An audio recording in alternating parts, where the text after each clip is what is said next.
On Earth, as we know, water H2O falls as rain. Water evaporates and forms clouds. Then it condenses and falls as liquid droplets. This is how it rains on our home planet.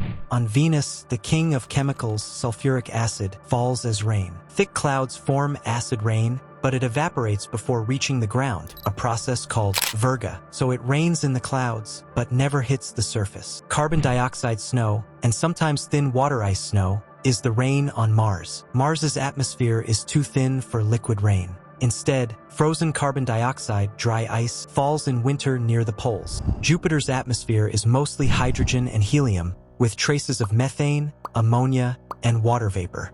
There are 3 types of rain on Jupiter. 1. Water-ammonia rain in the upper clouds. Ammonia and water condense into icy hailstones. These may fall deep inside before melting or evaporating. 2. Helium rain deep inside. At very high pressures, hydrogen and helium separate.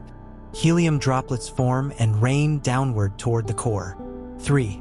Diamond rain theory lightning storms split methane into carbon, which forms soot, then graphite, and eventually diamonds under pressure. Diamonds may fall as hail but possibly dissolve before reaching the core. Saturn's atmosphere is similar to Jupiter's. Here, helium rain is even stronger. Deep inside Saturn, helium separates from hydrogen, forming glowing raindrops of helium that sink toward the core. This may explain why Saturn radiates twice as much heat as expected. Water-ammonia hail in storms also rains here. Just like Jupiter, lightning breaks methane into carbon, which can turn into diamonds. Diamond rain may be more stable here because Saturn's pressure and temperature allow them to survive longer before dissolving.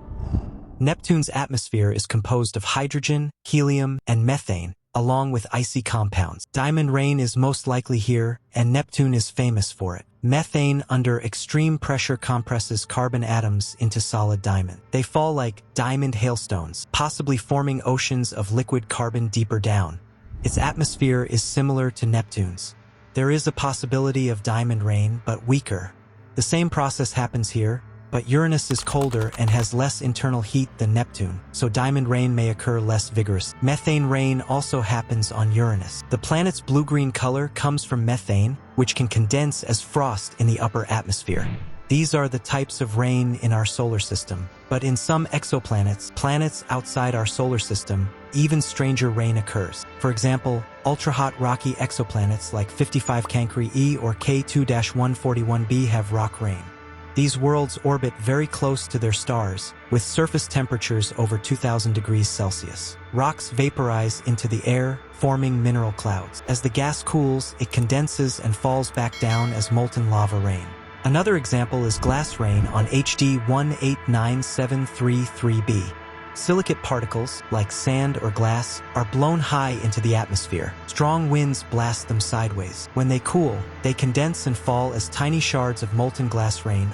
On WASP 76b, molten iron falls as rain. On the day side, the temperature is about 2,400 degrees Celsius, hot enough for iron to vaporize into gas. Winds carry it to the cooler night side, where it condenses into liquid iron droplets that rain down. It's literally metal rain, molten iron falling from the sky. But here is the king. On HAT P7b, aluminum oxide clouds form. When they condense, they create crystals, which on Earth are rubies and sapphires. Instead of water, it could literally rain jewels. So, how is this journey through the wonderful planets? And if you get the chance, would you go to HAT P7b to collect some jewels? Comment below.